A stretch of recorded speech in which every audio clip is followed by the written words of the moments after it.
के नामी उद्योगपति मुकेश अंबानी का मामला अपने आप में एक बड़ा सवाल बनता जा रहा है।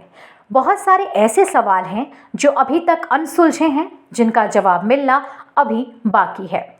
दरअसल मुकेश अंबानी के मुंबई स्थित घर के बाहर स्कॉर्पियो से विस्फोटक मिलने के मामले में नया मोड़ आया है। जिस स्कॉर्पियो कार में विस्फोटक जिलेटिन की छड़ें पाई गई थीं, शुक्रवार को उसके मालिक की लाश संदिग्ध परिस्थितियों में पाई गई है। कथित रूप से मनसुख हिरेन ने कलावा क्रीक में कूदकर खुदकुशी की है। पुलिस गहन तफ्तीश कर रही थी कि मामले में नया मोड़ तब आया जब कार के मालिक की संदिग्ध हत्या के बाद पत्नी ने एनकाउंटर स्पेशलिस्ट सचिन वाझे पर आरोप लगाया और तुरंत ही एंटीलिया के बाहर मिले विस्फोटक लदी कार के मालिक मनसुख हिरेन की संदिग्ध मौत पर राष्ट्रीय जांच एजेंसी यानी एनआईए ने मुंबई पुलिस के एनकाउंटर स्पेशलिस्ट सचिन वाझे को शनिवार देर रात गिरफ्तार कर लिया। गिरफ्तारी से पहले सचिन वाझे से एनआईए ने लगभग 12 घंटे तक पूछताछ भी की। गौरतलब है कि हिरेन की कार चोरी हो गई थी। बाद में वो जिलेटिन की छड़ों के साथ अंबानी के घर के बाहर मिली। कार की बरामदगी के कुछ ही दिन बाद मनसुख हिरेन की संदिग्ध परिस्थितियों में मौत हो गई। इस मामले की जांच आतंकवादी निरोधक दस्ता यानी एटीएस कर रहा है। अब बड़ा सवाल ये है कि मामला हत्या का है या आतंकी। सूत्रों के मुताबिक एनआईए के अधिकारियों का कहना है कि विस्फोटक मामले में शनिवार की सुबह सचिन वाझे को जांच के लिए बुलाया गया था। वे पहले जांच की कमान संभाल रहे थे और स्कॉर्पियो का इस्तेमाल करने के लिए उनका नाम सामने आया था।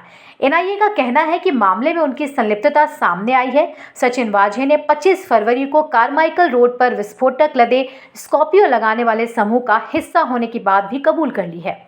पूर्व मुख्यमंत्री देवेंद्र फडणवीस की ओर से लगाए गए आरोपों के बाद सरकार ने विस्फोटक वाली कार के मामले में जांच अधिकारी बनाए गए वाझे का ट्रांसफर कर दिया था।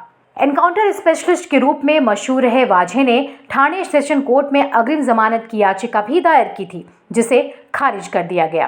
मालूम हो कि वाझे को आईपीसी की धारा 286, 465, 473, 506(2), 120(b) और विस्फोटक पदार्थ अधिनियम 1908 की धारा 4A, B, I के तहत गिरफ्तार किया गया है।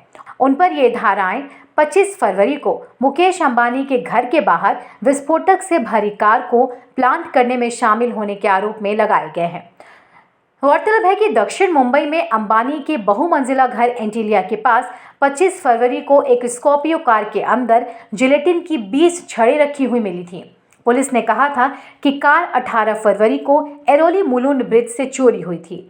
वाहन के मालिक हिरेन मनसुख शुक्रवार को ठाणे में मृत पाए गए थे। अब आपको बताते हैं कि कौन है ये सचिन वाझे। क्या ये एक एनकाउंटर स्पेशलिस्ट है या उभरते राजनीतिज्ञ या फिर इस मामले के कर्ता धर्ता और साथ ही एक आतंकी भी? सवाल थोड़ा उलझा हुआ है, लेकिन जानते हैं इनके जीवन से जुड़े कुछ बातें जो इन्होंने अब तक की हैं। 49 साल के वाझे महाराष्ट्र के कोल्हापुर के रहने वाले हैं और वो 1990 में एक सब इंस्पेक्टर के रूप में महाराष्ट्र पुलिस में भर्ती हुए थे। सबसे पहले उनकी पोस्टिंग नक्सल प्रभावित गढ़चिरौली में हुई थी और फिर ठाणे में तैनाती हुई।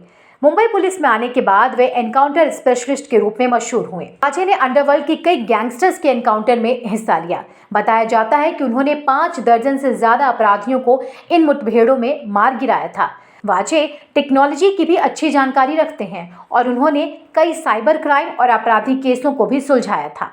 सचिन वाझे को साल 2000 में मुंबई पुलिस की क्राइम ब्रांच की पवई इकाई में ट्रांसफर कर दिया गया था। उनके कार्यकाल के दौरान 3 अन्य पुलिसकर्मियों के साथ सचिन वाझे पर 2 दिसंबर 2002 को घाटकोपर विस्फोट के आरोपी ख्वाजा यूनुस की हत्या का आरोप भी लगा था।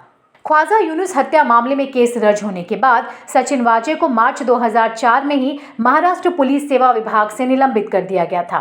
महाराष्ट्र पुलिस विभाग से 2004 में सस्पेंड होने के बाद सचिन वाझे ने 30 नवंबर 2007 में महाराष्ट्र पुलिस विभाग से इस्तीफा दे दिया था, जिसके पीछे ये तर्क दिया गया था कि उनके ऊपर जांच हो रही है।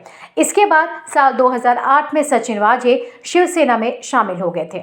जब ये घटना सामने आई तो महाराष्ट्र के मुख्यमंत्री उद्धव ठाकरे ने हाल ही में कहा था कि सचिन वाझे 2008 तक शिवसेना के सदस्य थे, लेकिन अब उनका पार्टी से संबंध नहीं है। सचिन वाजे ने क्राइम ब्रांच की खुफिया इकाई CIU में सहायक पुलिस निरीक्षक के पद पर वापसी की। उसके बाद सचिन वाजे ने कुछ हाई प्रोफाइल मामलों को संभाला था, जिसमें टेलीविजन रेटिंग पॉइंट यानी TRP में हेराफेरी का मामला शामिल है, जिसमें broadcast audience research council BARC के पूर्व मुख्य कार्यकारी अधिकारी पार्थो दासगुप्ता सहित 15 लोगों को गिरफ्तार किया गया था।